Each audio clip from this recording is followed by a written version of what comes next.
Nabi itu tahu bahwa akhirat itu tidak bisa batasi Allah. Kamu tidak bisa nyemprit Allah. Allah, ini akhirat loh. Amal sudah ada manfaat. Ingat itu. Tidak bisa seperti itu.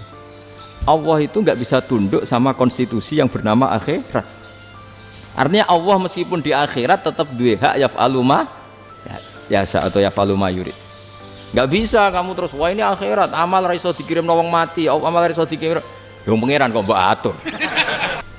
Makanya ada kiai mengatakan kodok qadar ora iso dirubah, itu kamu. Makanya ada seorang kiai ditanya, kodok qadar ora iso dirubah sekali dicatat selesai. Jari kiai tadi, tapi nak Allah iso.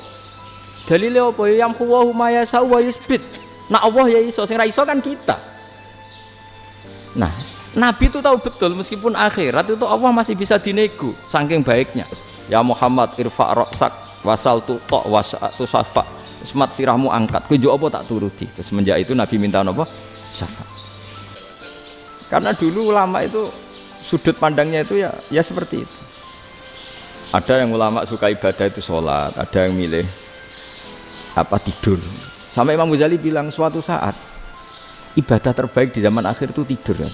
Sholat saja kalah sama tidur kan.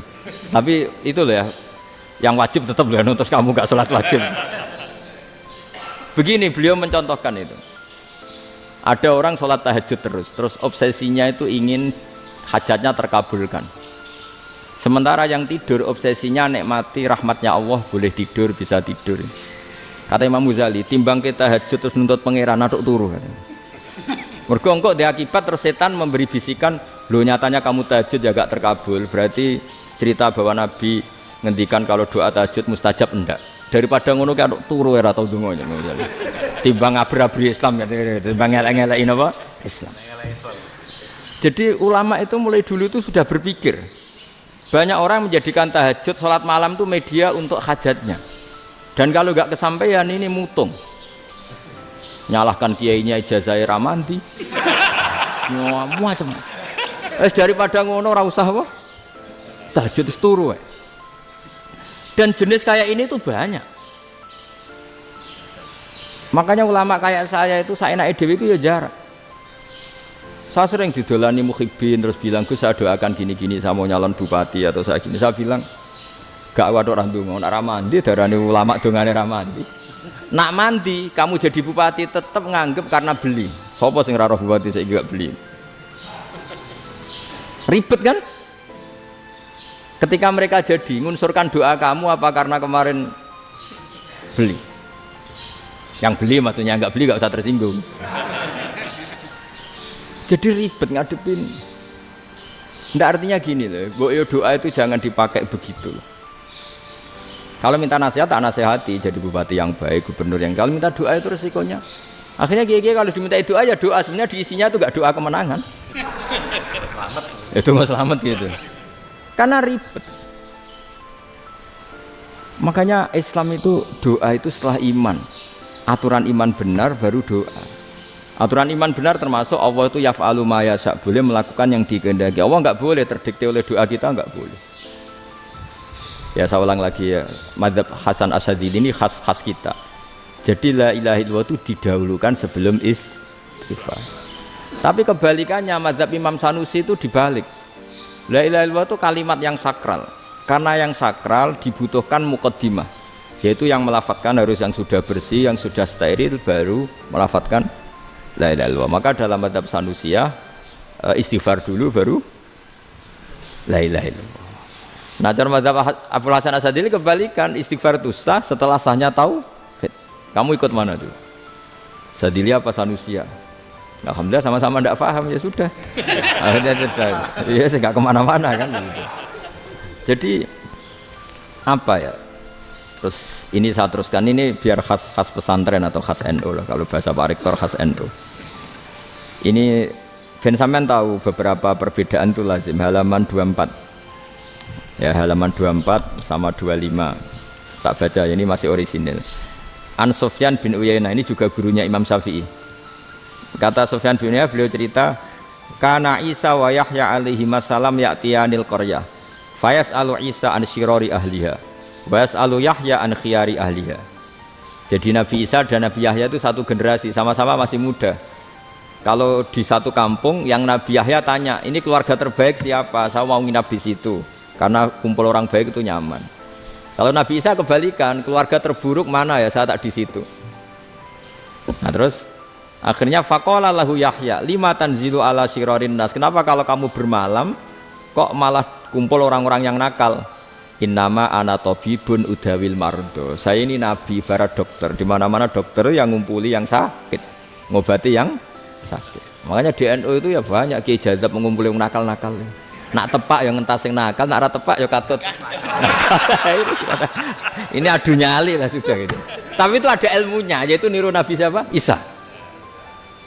Kalau kamu dokter penelitian tuh cari daerah yang banyak pandemi apa yang bersih? Yang banyak pandemi, karena yang namanya penelitian ya di situ kan. Kalau kamu dakwah ngentas kemiskinan, ke daerah miskin apa daerah kaya? Nah sama, kalau ngentas kefasikan, ke daerah fasik apa daerah orang soleh? Fasik. Ya, tapi itu Nabi Isa. Nah kalau kamu tidak Nabi kan potensinya kan itu. Tapi setidaknya bahwa kita sering disalahkan karena punya beberapa tokoh yang ngancani fasik-fasik, itu sebenarnya ada dalilnya, yaitu Nabi siapa? Isa. Nah terus masalah tegas dan lunak. Ketika ada mahasiswa misalnya pacaran, boncengan lanang dan perempuan, itu pilihan kita apa? Kalau tegas, terus gak mau mendengar kita. Misalnya gini contoh gampang, tak beri contoh Pak D. Jangan orang tua, nanti secara fikih itu beda. Nah ini kan kita orang pesantren, biasa ngaji fikih detail. Kamu Pak D seorang perempuan, mahasiswi misalnya, sering pacaran.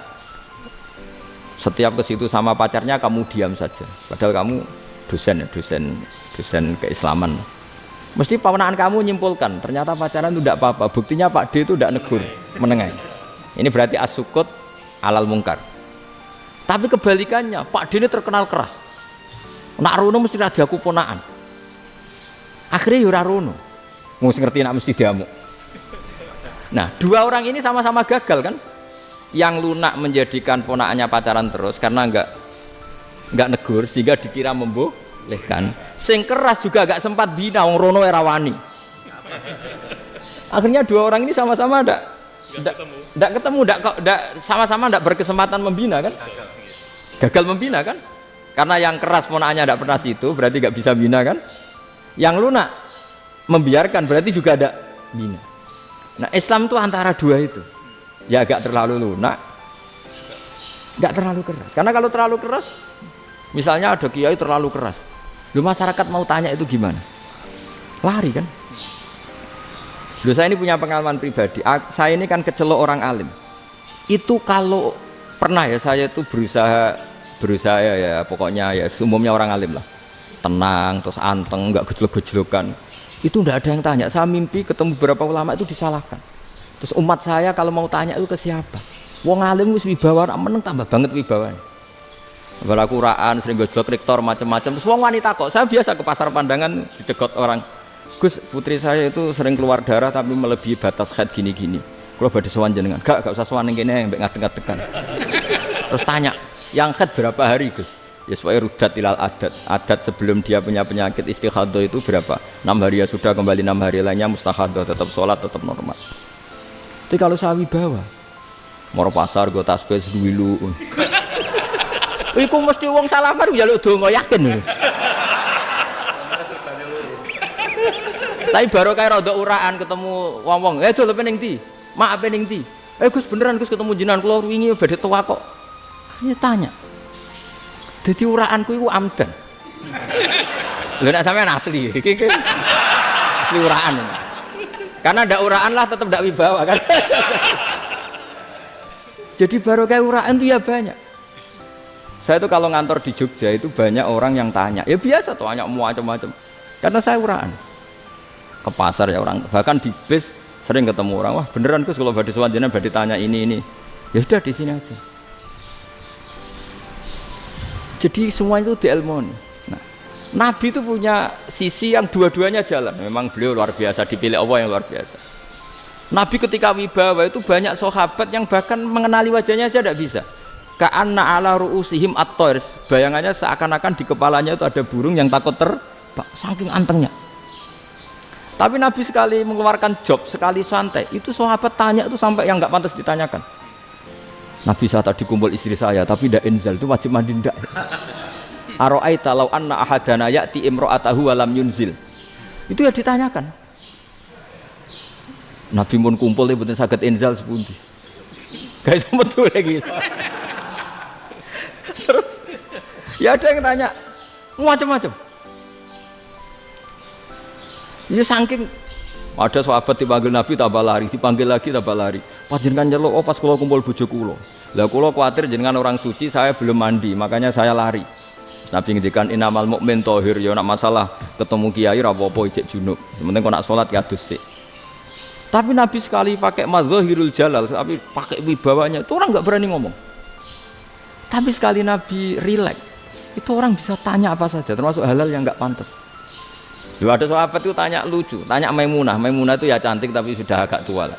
Maimunah, ya umal mukminin, hukumnya ngambung bojo pas Ramadan piye? Wah gak roh aku, gak tahu diambung kan Nabi pas Ramadan. Tanya Saudah, wah malah orang-orang diambung. Kalau Saudah itu kan wis tuwa itu. Lucunya istrinya dia jawab, tanya Aisyah yang mungkin Nabi. Iya, yang mungkin tanya Aisyah. Itu yang usul ya istrinya Nabi Maimunah. Selalu Aisyah. Tanya Mbak Aisyah. Ya Amirul ya umal mukminin gini-gini. Aisyah yang cantik masih perawan kan. Qabbalani Rasulullah bahwa oh Nabi biasa ngambung-ngambung pas Ramadan dan beliau tetap puasa. Akhirnya fakih ngarang kan wa takbil fi Ramadan wa tublah la tubtilu shauma ngambung ora. Iku ya udah biasa di sini. Ya nasi bojone ayu. Ndak ini artinya seasik itu. Jadi garwane Nabi sing ngrasa rodok tuwa. Wah, aku ora tahu. Kok Aisyah. Serilek itu dulu itu. Maksudnya orang Islam pertentangan itu. Makanya ini ya balik semua ini bedanya orang pesantren sama orang kampus. Kalau orang kampus mau cerita agama itu rahmatan lil alamin, tapi nyontokno rileke ora iso. Agama itu rilek, tapi nyontokno rileke ora iso. Mergo ya rapati ngaji. Contohnya ora iso, dadi mau gawe kaidah kok Islam itu rahmatan. Jadi Nabi itu lah, Allah juga gitu. Allah itu kalau sudah memperlihatkan madzahirul jalal, itu mbok malaikat Jibril rawani. Ketika Allah dengan madzahirul jalal. Tapi kalau Allah dengan madzahirul jamal, madzahirul apa? Jamal. Iku ya gojo-gojo kan ambek makhluke gojo-gojo. Ya buli-bulian cara sakniki. Ya sampean delok ning hadis syafaat itu, akhiru man dakhalal jannah atau akhiru man kharaja minan nar, itu di beberapa judul. Ada seorang rojul yang ahli neraka ya, dintas mbek pangeran terus didudono swarga. Gusti, swarga sengiler tok ora wong wayu roh wis wong ngiler tok. Ngerjaluk Gusti mosok roh tok ora oleh mlebu. Jarimu asal mlebu metu kon neraka ora jaluk-jaluk meneh. Sumpah lho ya, gak jaluk apa-apa meneh. Mboten Gusti. Sekali saya keluar dari neraka ndak akan minta apa-apa lagi. Wis. Wallahi, wallahi. La as'alu ghairaha. Maksudnya ghaira khoslah, ghaira tilkal khoslah. Ya niku pokoke selain keluar dari neraka saya ndak akan minta lagi. Didono swarga wong do kelon seru wibet kan. Sing bojone elek kan dendam dadi ning swarga iku. Swarga iku wis macam-macam. Gusti mosok roh tok ora oleh mlebu. Jarine janji ra njaluk meneh. Akhire ya wis didelokno neraka. Jadi pangeran jawabe gampang, didelokno neraka. Roh neraka begitu menyakitkan, begitu ngeri. Sudah Gusti saya ndak minta surga, sementing enggak masuk neraka. Rabbana srif anna adzab jahannam. Setelah lama itu diadepno swarga njuk mlebu swarga, terus diadepno nang neraka. Akhirnya ya sudah. Saiki mlebu swarga gak apa-apa. Iku jawabe lucu. Atas tazi jenengan ngenyek kula. Wong karuan ahli swarga kok mlebu swarga. Terus akhirnya mlebu swarga, kan mlebu swarga tamanna, sangen-angen sing mbok jaluk apa? Orang angen-angen yang indah-indah, laka wa asratu amsal ya siku tak turuti wa asratu amsalih lan lipatan ke-10. Jawabe wong lanang ya lucu. Atas tahzi ubi wa anta rabbul alamin. Jenengan pangeran kok ngenyekan. Maksudnya wis karuan aku ora pantes. Terus jare pangeran, la astahzi ubika walakinni alama asya'u qadir. Aku gak ngenyek kowe, pancen aku pangeran. Nuruti kowe iku iso. Jadi Allah sendiri ketika dengan madzahirul jamal itu malaikat ya ono sing wani bantah. Masyhur itu kan malaikat sing bantah pangeran atas alufia mayusidu fiha wasfikut. Karena Allah dengan madzahirul jamal. Yang paling masyhur Nabi Musa. Nabi Musa itu ketika Nabi Mi'raj. Nabi Mi'raj itu beliau kira-kira di langit keempat lah yang masyhur atau kelima. Ngelangkai. Nabi Musa nangis, ya Rabbi ini apa-apaan? Orang sing ja'a ba'di kemudian melangkai makom saya ini apa-apaan? Dan Nabi Muhammad kan apapun hebatnya kan junior. Kok melangkai makom saya ini apa-apaan? Enggak fair. Sampai Nabi Muhammad itu tanya gini sama Jibril, reaksi Allah gimana ketika melihat Musa seperti itu? Jawab malaikat Jibril lucu, ya roh khiddatahu, Allah sapal gayane Musa, biar jadi lucu. Ya dibiarin aja sama Allah. Tapi yang jenenge Nabi Musa itu kekasihnya Allah, tetap berkah bagi kita, betul. Ketika setelah Mi'raj diwajibkan sholat 50, gentenan Nabi Musa kelihatan nabinya. Sebenarnya Nabi Musa itu sebetulnya loh, gak nguntungkan kita sebetulnya. Tapi yang nguntungkan, sebenarnya ndak niat nguntungkan kita, tapi nguntungkan. Nabi Ibrahim kan di langit ke-6, keren lah. Konti jong ketemu Allah ngeten-ngeten kan sholat 50. Karena Nabi Ibrahim terkenal Nabi baik, ndak bantah. Bareng Nabi Musa, kenapa diceluk pangeran? Kula kan sholat ping 50. Inna ummataka la tutiku dalik. Wah, gak kuat umatmu. Serai-rai gak umatmu orang arah kuat 50 rakaat. Tapi sebenarnya Nabi Musa itu niatnya bukan membela kita.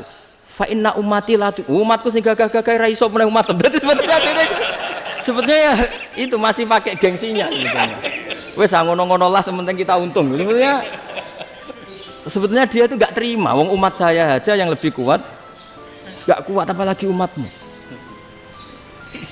Lah terus pudin irji ila rabbika fas'alhu takhfif. Itu berarti Allah dengan madzahirul jamal. Sudahlah, datang ke Allah minta keringanan. Allah itu baik. Minta, ambek Allah ya diringanan mau 5 tok, jadi cek 45. Balik ke Nabi Musa, piro 45, cek ra kuat umat. Wong umat kowe ra kuat, dadi sebenarnya dia bilang umat kowe ra kuat. Lho cara Nabi Muhammad model wong Malang, yo beda umatku mbek umatmu. Ribet kan? Beda. Lho Nabi Muhammad kan tidak seperti itu kan? Tidak punya akhlak Malang kan? Akhlak. Maksudnya akhlaknya mujur itu loh, akhlak yang baik gitu. Ya akhlak yang mujur, bukan yang Malang gitu. Jadi Nabi ya manut. Tinggal 40 kan, dikurangi lagi 35 sampai 9 kali kan? Masyhur itu. Ya kan kalau dikurangi 55 kan berarti turun naik kan 9 kali. Itu setelah 5 itu Nabi Musa aja usul, masih ragu. Itu cara Nabi munggah nentek. Ini entek ya. Terus iya doa tuntas betul. Sebebas. Terus munggah ado-ado lha opo? Ngapain itu? Akhirnya Nabi Muhammad sudah sampun ya kalimah Allah, saya ini malu sama Allah Musa. Sudah 9 kali dan diturutin terus. Jadi Allah kalau dengan madzahirul jamal itu Nabi Musa biasa nego sama Allah. Tapi ketika Allah dengan madzahirul jalal itu Nabi Musa enggak berani. Yaitu di hadisus syafa'ah. Hadisus syafa'ah ketika manusia datang ke Nabi Adam, ya tuna Adam. Ya Adam anta abul basar ngene isfa'li ana inda rabbik. Kamu saya minta mensafaati kita. Nabi Musa, Nabi Adam ya inna rabbi qad ghadibal yawma ghadaban lam yaghdab qablahu mislah wa la yaghdab ba'dahu mislah. Ini Allah sedang murka besar dan tidak akan murka seperti ini lagi. Sudah saya tidak berani, nafsi. Nabi Ibrahim enggak, termasuk Nabi Musa ketika itu ya enggak berani. Karena Allah dengan madzahirul jalal. Itu Nabi Musa enggak berani. Sudah saya sendiri itu pernah salah. Yaitu saya membunuh seseorang yang enggak disuruh oleh Allah membunuh itu. Yang pas jotosi orang Kipti. Akhirnya datang ke Nabi Muhammad. Pas ke Nabi Muhammad Allah dengan madzahirul jamal. Dengan madzahirul jamal sampai Kanjeng Nabi ngendikan analah saya akan memintakan syafaat kalian. Terus fa ahmadu rabbi bima hamida allamaniha rabbi. Saya muji Allah dengan pujian-pujian yang orang lain tidak tahu, hanya saya yang diajari, kata Rasulullah. Nah di sini menurut banyak ulama termasuk kitab yang saya baca, kenapa Muhammad sebagian namanya Ahmadu? Itu dari af'al tafdil fa Muhammadun ahmadu min ghairihi. Muhammad Rasulullah itu kalau muji Allah di atas cara mujinya Nabi yang lain. Jadi Ahmadu bukan dari fi'il mudhari' lil mutakallim tapi dari af'al apa? Tafdil. Fa Muhammadun ahmadu min ghairihi. bahwa Kanjeng Nabi Muhammad SAW itu cara mujinya Allah di atas pujian para nabi.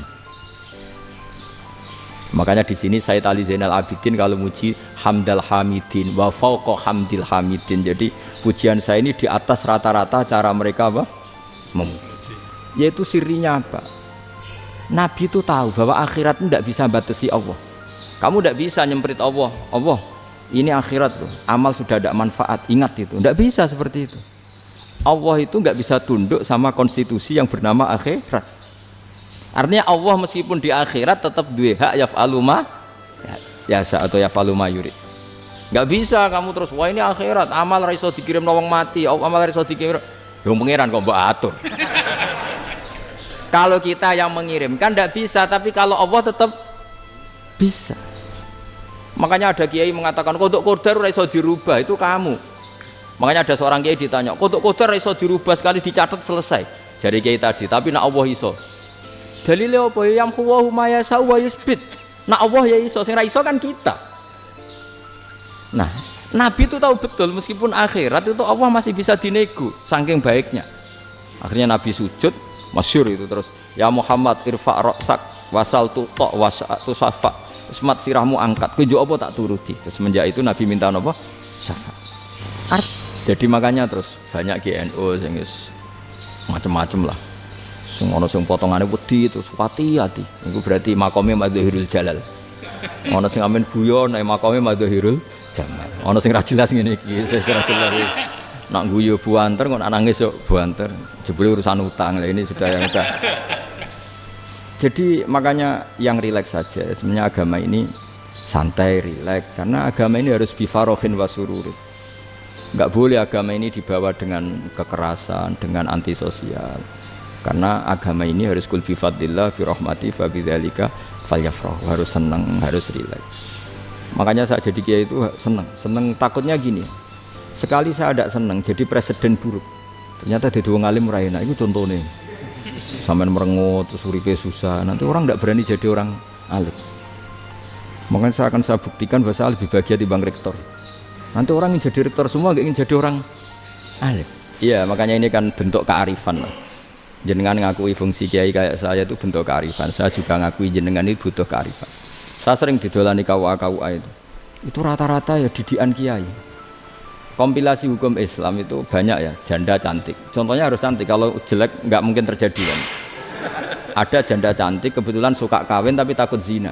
Saya ulang lagi, suka kawin tapi takut. Itu seringnya gitu Pak Rektor. Jadi dia kawin bosen. Bilang ke KUA, Pak, saya sekarang mau nikah sama ini. Loh, tapi kamu mau punya suami. Ya tapi kan nggak tercatat, Pak. Itu KUA-nya rata-rata itu nggak berani. Meskipun nggak tercatat, karena secara fikih meskipun nggak tercatat, tetap dia seorang perempuan yang bersuami. Maka nggak boleh nikah sama orang lain. Tapi secara hukum santri, nggak bisa dong menikahkan perempuan sing dadi zaujin yang punya suami. Jadi ini barokahnya kerjasama yang baik. Jadi di masyarakat itu tertanam didikan kiai nggak boleh nikahkan perempuan yang bersuami, tapi di KUA ngikuti hukum formal. Dan di Indonesia itu KUA itu rata-rata konsultasinya ya sama kiai, sehingga ya nggak berani akhirnya meskipun aku dimlebun rokok gak iso. Dan itu buahnya. Seorang lagi ya, makanya ini kan pesantren itu nggak boleh mati. Orang kiai-kiai kayak saya nggak jelas-jelas itu harus lebih jelas lagi. Karena ini yang on time, yang online, yang siapa saja bisa tanya. Saya itu SMS saya itu nggak punya HP WA. HP jadul itu SMS-nya tiap hari tak berapa, orang yang tanya dari Kalimantan, dari Aceh. Gus, di kampung saya ada masjid 2 itu yang sama, ada yang dari orang perkotaan. Gus, di perumahan baru ada masjid, yang Jumatan baru orang 12, sah enggak? Ya langsung saya jawab, sah. Dalilnya ini. Ya sudah, nah, tapi kata Imam Syafi'i gini harus orang 40, itu madzhab Syafi'i, dalam madzhab yang lain gini-gini. Itu kalau tanya rektor itu kan ribet, masuk ajudan dulu, asisten dulu, panjang.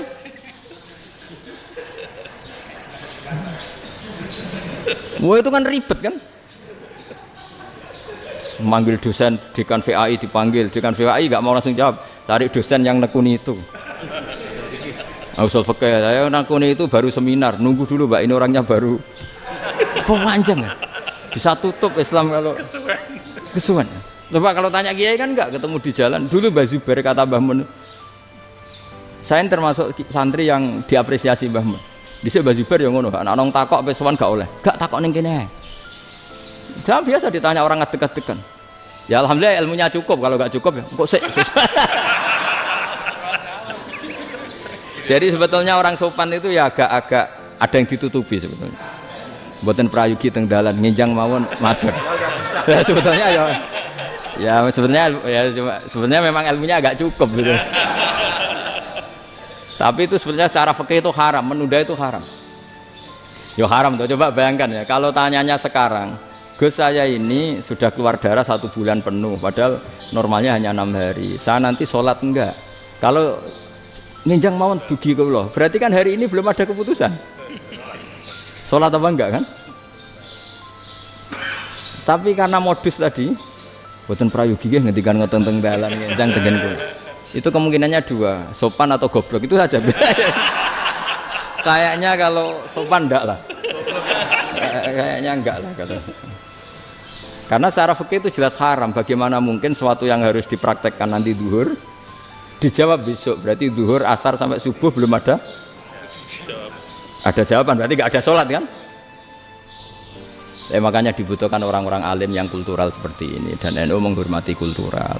Tapi Mbah Mun juga sangat menghormati Islam formal, karena tadi produk-produk formal itu bisa dilembagakan oleh negara, dan itu kita ikut untung. Makanya Mbah Mun itu kalau punya tamu KUA, punya tamu polisi sampai pejabat itu. Kenapa saya contohkan KUA? Supaya jangan kira seperti pendapat orang-orang hasud, wah mesti aja disolani presiden seneng, menteri seneng. Enggak juga. Sebenarnya semua kiai itu mulai KUA sampai polisi, polsek, polres itu seneng semua. Karena sama-sama diajak mengawal bangsa ini, diajak mengayomi semua masyarakat. Tapi kadang-kadang masyarakat ngeritiknya, jenenge kiai disolani menteri ya seneng presiden. Padahal yang sowan kiai itu ya mulai KUA, Kapolsek, kepala desa, RT, Mudin. Itu Mudin kalau tanya ya lucu-lucu. Gus kalau nate nyembelih pitik kemanian, pitike go gede. Akhirnya wis ngerti nak kemanian langsung tak sembelih meneh. Terusane ku sah ta ora. Ribet. Ya tak jawab, lah pitike pas iku jek urip to ora? Terus urip Gus. Wis sah cara madzhab Malik kerja urip. Karena itu ada perdebatan antara madzhab Malik dan madzhab Syafi'i. Nah, cara Imam Syafi'i itu agak ketat. Hewan yang punya kehidupan sudah mutharibah, misalnya ayam jago, contohnya harus jago, karena kalau ayam kecil diikhlaskan haram. Jadi yang cilik wae kan gitu. Fikih itu ya, fikihnya orang Indonesia itu pecundang. Kalau ayam kecil nggak ditanyakan, mate ra wis. Kalau jago ditabrak truk kejet. Andai kan nggak disembelih pun mesti mati. Itu cara madzhab Syafi'i itu haram. Karena penyembelihan ini tidak menjadi penyebab kematian, tapi memang karena kecelakaan tadi. Tapi cara madzhab Imam Malik enggak. Andai kan nggak disembelih, matinya kan 2 menit lagi atau 1 menit lagi. Andai kan nggak disembelih, berarti mati sekarang itu bawaan pisau apa bawaan kecelakaan? Ya sudah halal gitu cara-cara. Nah akhirnya ya saya bilang ya sudahlah kita semuanya mati. Jadi cara debat, cara Imam Syafi'i enggak, cara berpikir itu sudah tidak kehidupan yang normal, yang dimana-mana penyembelihan itu mematikan yang hidup normal. Jadi agak ketat. Sehingga dalam contoh kemanian, kalau dalam bahasa Jawa nyembelih agak sempurna terus pesonya jatuh atau apa itu, kalau pakai madzhab Syafi'i agak kesulitan. Jadi kalau madzhab Malik asal diselesaikan secara fauron, dan juga sebagian madzhab Syafi'i itu halal. Nah orang mesti tanya gitu, Gus, wedhusku tabrak truk, man Gus kejet-kejet. Tapi nak pitik cilik ra ditakok. Makanya termasuk kritiknya Mbah Mun, tapi ini madzhabnya Mbah Mun ya. Kamu boleh ikut boleh ndak, karena ini urusan ndak penting. Dewe wong-wong lucu, nak ditakoki yuyu muni haram mergo amfibi. Yuyu ngerti ya, Mas? Tapi nak ditakoki kepiting muni halal. Mergo nak yuyu haram gak eman, nak kepiting eman. Padahal alasannya coba, kenapa yuyu haram? Karena amfibi kan, bisa di air. Pertanyaannya, kepiting seperti itu ndak? Nah, tapi kepiting kalau haram kan eman. Karena besar kan. Kalau yuyu silahkan haram kan gitu. Artinya apa? Fikih kita ini agak-agak pecundang gitu, agak-agak pertimbangan. Iya, ini lucu kan? Kualitatif. Coba alasannya yuyu haram karena apa? Amfibi kan? Hidup dua alam. Pertanyaannya kepiting seperti itu enggak? Iya, kenapa kalau orang tanya, yuyu haram apa halal? Rata-rata jawab haram. Tapi kalau kepiting mulai khilaf. Loh mestinya kan sama kan? Nah itu karena unsur imannya. iya tadi. Saya juga sering melihat tonggo-tonggo itu. Ayam cuwilik sakmene ketabrak truk, enggak ada yang tanya. Tapi saya pernah jalan-jalan di Naruan sini. Ono jago ketabrak, sing duwe langsung marani kula pas saya naik motor. Gus ini halal apa haram? Nak langsung kula sebelah halal apa haram? Wis kanggo kowe halal ya halal. Karena saya tahu tak jawab haram mesti kecewa itu. Aduh. Akhirnya kiai ini beratnya kan. Ya akhirnya ya saya setelah itu mate Imam Syafi'i ngapunten umat kula tuh ora siap mangke madzhab jenengan tuh ndak siap. Untuk mazhab ini tidak sama. Iya kan akhirnya pakai madzhabnya Imam Malik tadi. Ya tak Fatihah Imam Syafi'i ini mboten niat nglawan jenengan. Tapi ngobati tiang eman. Mergo pitike besar itu. Jadi ini kan cerita ya itu makanya yang rileks saja lah bahwa Islam ini yang rileks, yang menyenangkan karena ya agama ini harus menyenangkan. Raditu billahi robba. Raditu itu seneng banget, ridho itu puas. Enggak boleh beragama pertuntungan terus emosinan.